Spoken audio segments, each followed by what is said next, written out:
ಚಿಕ್ಕಬಳ್ಳಾಪುರಕ್ಕೆ ಕೂಗಳತೆ ದೂರದಲ್ಲಿರುವ ಮೈಲಪ್ಪನಹಳ್ಳಿಯಲ್ಲಿ ಶುಕ್ರವಾರ ರಾತ್ರಿ 1 ಗಂಟೆ ಸಮಯದಲ್ಲಿ ದುಷ್ಕರ್ಮಿಗಳು ಆಂಜನೇಯ ಸ್ವಾಮಿ ದೇವಸ್ಥಾನ ಹಾಗೂ ಮುನೇಶ್ವರ ದೇವಸ್ಥಾನದಲ್ಲಿ ಹುಂಡಿ ಹಾಗೂ 5,000 ಬೆಲೆ ಬಾಳುವ ಗಂಟೆಗಳು, ದೇವರ ಪೂಜಾ ಸಾಮಗ್ರಿ, ಧ್ವನಿವರ್ಧಕ ಮತ್ತು 25,000 ನಗದು ಕದ್ದೊಯ್ದಿದ್ದಾರೆ.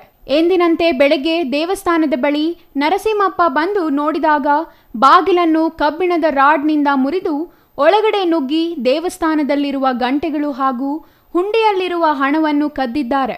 ಈ ವಿಷಯವನ್ನು ತಕ್ಷಣ ಚಿಕ್ಕಬಳ್ಳಾಪುರ ಗ್ರಾಮಾಂತರ ಪೊಲೀಸ್ ಠಾಣೆಗೆ ಮುಟ್ಟಿಸಿದ್ದು, ಸ್ಥಳಕ್ಕೆ ಬಂದು ಪೊಲೀಸರು ಪ್ರಕರಣ ದಾಖಲಿಸಿಕೊಂಡು ತನಿಖೆ ಕೈಗೊಂಡಿದ್ದಾರೆ. ಇತ್ತೀಚೆಗೆ ಕಳ್ಳರ ಕಣ್ಣು ದೇವಸ್ಥಾನಗಳ ಮೇಲೆ ಬಿದ್ದಿದೆ. ಆದಷ್ಟು ಬೇಗ ಕಳ್ಳರನ್ನು ಹಿಡಿದು ಬೇರೆ ದೇವಾಲಯದಲ್ಲಿ ಹಾಗೂ ಇತರೆ ಕಳ್ಳತನಗಳು ಆಗದೆ ತಡಿಬೇಕು ಎಂದರು. ಬಾಗಿಲು ತೆಗೆಯಕ್ಕೆ ಹೋದ್ರೆ ಓಪನ್ ಆಗೋದಿತ್ತು. ಆಮೇಲೆ ನೋಡಿದ್ರೆ ಉಂಡಿ ನೋಡಿದ್ರೆ ಅದು ಓಪನ್ ಆಗಿತ್ತು, ಒಳಗಡೆ ನೋಡಿದ್ರೆ ಅದು ಓಪನ್ ಆಗಿತ್ತು. ಅವು ತಕ್ಷಣ ನಮ್ಮ ಓನರ್ಗೆ ಫೋನ್ ಮಾಡಿ ಕರೆಸ್ಕೊಂಡು ಆಮೇಲೆ ಪೊಲೀಸರು ಕಂಪ್ಲೇಂಟ್ ಕೊಟ್ಟು ಪ್ರಭಾಕರ್ ಬಂದು ಎಲ್ಲ ಸ್ಟೇಟ್ಮೆಂಟ್ ಇದು ಮಾಡಿದ್ದಾರೆ. ಬಂದು ನೋಡ್ಕೊಂಡೋಗಿದ್ದಾರೆ. ಮತ್ತು ಅಲ್ಲೆಲ್ಲ ಕ್ಯಾಮರಾ ನೋಡ್ಕೊಂಡು ಅಲ್ಲಿ ಇಲ್ಲಂತೆ.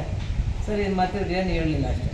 ಒಂದು 8,000 ಇರ್ಬೋದು ಸರ್, 2 ಅಲ್ಲಿ ಬಾಗಿಲು ಹೊಡೆದ್ಬಿಟ್ಟು ಹೋಗಿ ದೀಪ ಕಂಬಗಳೆಲ್ಲ ತೆಗೆದ್ಬಿಟ್ಟವ್ರೆ, ಕಂಚಿ ಸಾಮಾನೆಲ್ಲ ತೆಗೆದವ್ರೆ, ಬೀರು ಹೊಡೆದವ್ರೆ, ಉಂಡಿಗೆ ಹೊಡೆದವ್ರೆ, ಇರೋದೆಲ್ಲ ಬಸ್ಕೊಂಡು ಗಂಟೆ 3 ಗಂಟೆ ಇದು ಮುಚ್ಕೊಂಡು ಹೊಡೆದವ್ರೆ. ಇಷ್ಟೆಲ್ಲ ಹೊರಟೋಗಿದೆ. Jangalahalli Ashwath, CTV news, Chikkaballapur.